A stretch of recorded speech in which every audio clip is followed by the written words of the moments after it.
Twaniriza omulala oyo yavudde Rwanda. Katonda mpadde ekisa ndabye baganda bange one by one, but namulaba bwe nagendayo naye mwe mbadde temumulabanga. Tuli abaana mu lubuto lwa taata ne maama abaana 9, sibyo? Tuli 9 olwakangaye mu 9 wa 5. Tuli abaana 9, ono ye namba 5 mu lubuto lwa mwami Bujjingo ne Domina. Tukwaniriza bungana ange bati mwaniriza nange ngenda akalulu akama.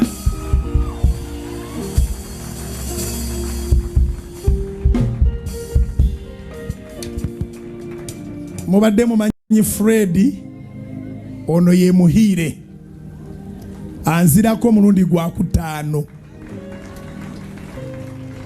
Saabamanya saabalaba naye ngeze mbalaba nga mbalaba bukulu. Yatukyalidde lwa 5 ku lwokutaano, era Susan Makula kyavudde talabikako olwaleero ali waka ali mu kufumba. Nammwe ngenda bata mangu nsobole okuddayo ng'emmere tennawola, naye nga byonna twaniriza omugenyi. Guhaye ikaze, turagukunda cyane. Rero aba bantu niwo muryango, aba bantu n'umuryango wuzuye neza, nta kintu bari bigera bampisha cyangwa banyima, bamfashe neza ubuzima bwanjye. Ndanezerewe, ndabashimira.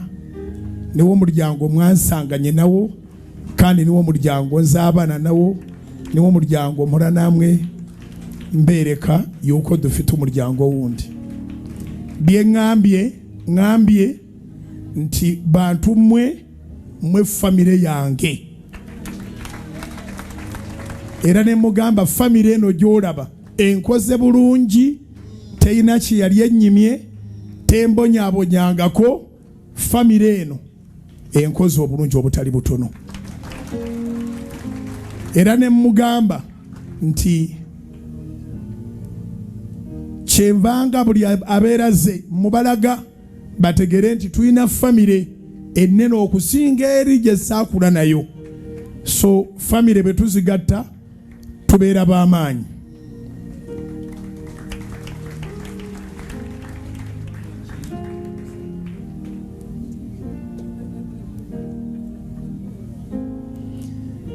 Kati ngenda kumwaniriza ayogereyo obugambo 2-3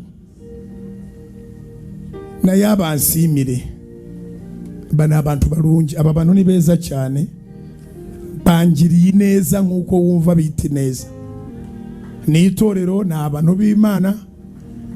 Ejo bundi nari mbasize ubwo naguye mu bantu babi barakaturasa, ariko Imana ntabwo yabyemeye. Naragarutse ndi umupasiteri wabo. Murabyumva se? Ababyumva manika amaboko ndebe. Navuga sinsemure.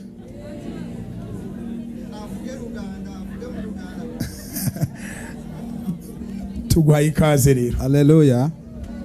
Haleluya. Amogere singa kawo. Yesu nashimwe. Yesu yebazibwe. Nshimishijwe no kuba mpagaze ahangaha imbere yanyu. Kinsanyusiza nnyo okubanga nyimiriro no maaso gammwe. Ntago byari byoroshye kugira ngo umuntu agere ahangaha, ariko hamwe no gusenga nta kimana idakora. Tekibadde kyangu nnyo naye okutuukako wano naye wali esaala tuwali kirema. Mbere na mbere ndabanza ntange intashyo y'ababyeyi. Nga sinaba kwogera bingi, kasooka entuuse okulamusa kw'abazadde. Taata ne maama bali batumidde. Umushumba yabivuze, ababyeyi barabasuhuza, barabakumbuye kandi barabakunda cyane. Sumbanga babadde abagambyeko ekituufu abazadde babalamusiza, baba misinga ate babaagala nnyo. mubakubireko mu ngalo kati bali ku TV e Rwanda balaba muzikubireko waggulu ko basobola ozirengera kati eza Mukama muzikubire waggulu abatukuumira ffe tubeere eno eri Mukama n'akola ki n'akuuma taata waffe obudde agize emyaka engaahe babwire papa arashaje afite imyaka 107 taata akuzeemu kati alina emyaka 17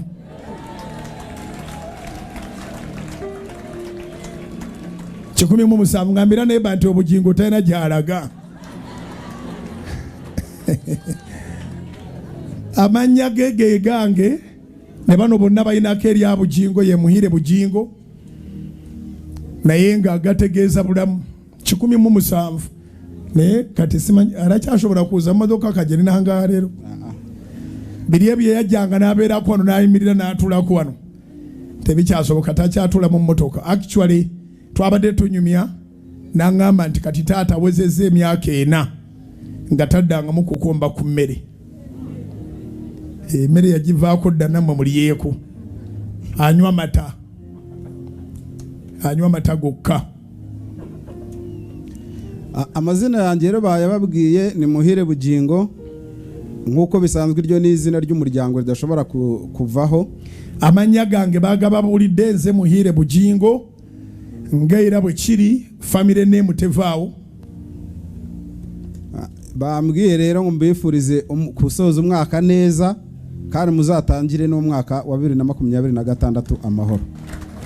Bantumye okubagaliza okumaliriza omwaka obulungi ate n'omupya mu gutandike mu maanyi amayitirivu. Ariko mama arakyashobora kuuza we. Mama ina 7 mu 3 I think. Mama ali mu 7 akyasobola okujja. Taata ye abiwanika ebyokutambula. Ennyonyi tagikkiriza eyinza ogwazitowa. Iyo twagikanyako. Ate emmotoka okumutuuza okuva e Rwanda paka ku ndabashimira rero nanjye ubwanjye bwo ngeze aha ngaha mwabanye na mukuru wanjye ariwe mushumba wanyu ariwe mushumba wacu. Imana yarahabaye iramurinda ntabwo twabashije kuhagera igihe habonekaga ibyago bagize, ariko nyine Imana yo ifite ikitegurira umuntu byanze bikunze hari impamvu yamusize namwe azabagezaho. Mukomeze kumwizera. Agambye bibadde bingi simanyi kuvundwa babibera bingi bimbulako. Narimvuze ngo yagize ikibazo nkuko yabivuze kwita emitawana ejabaawo jojo namu agaye yatulekawo olw'ekigendererwa era n'agamba twesige Katonda eyatulekanga tuli balamu alina kyagala okukola. Sibyo? Imana ibaho umugisha. Ndi kumwe namwe giye murabona ko mfite imbaraga igihe cyo cyagishoboka nzajya nzaduterane mu gihe naje nahangaha. Yesu abaho umugisha. Agambe Mukama abaho mukisa genda kubera naffe nnyo timumulaba yakyali n'amaanyi kati yandabangaza omukadde nkino tinze ekyo njewe ndakyafite imbaraga nindi utazifite nanjye ndakyafite imbaraga.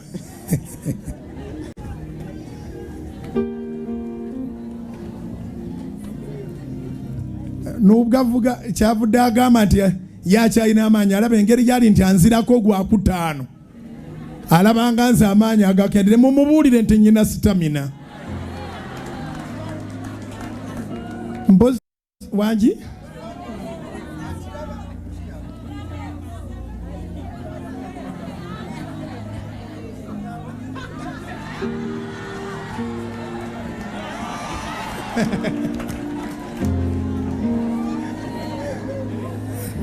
mukirabye ani awangudde? Yes.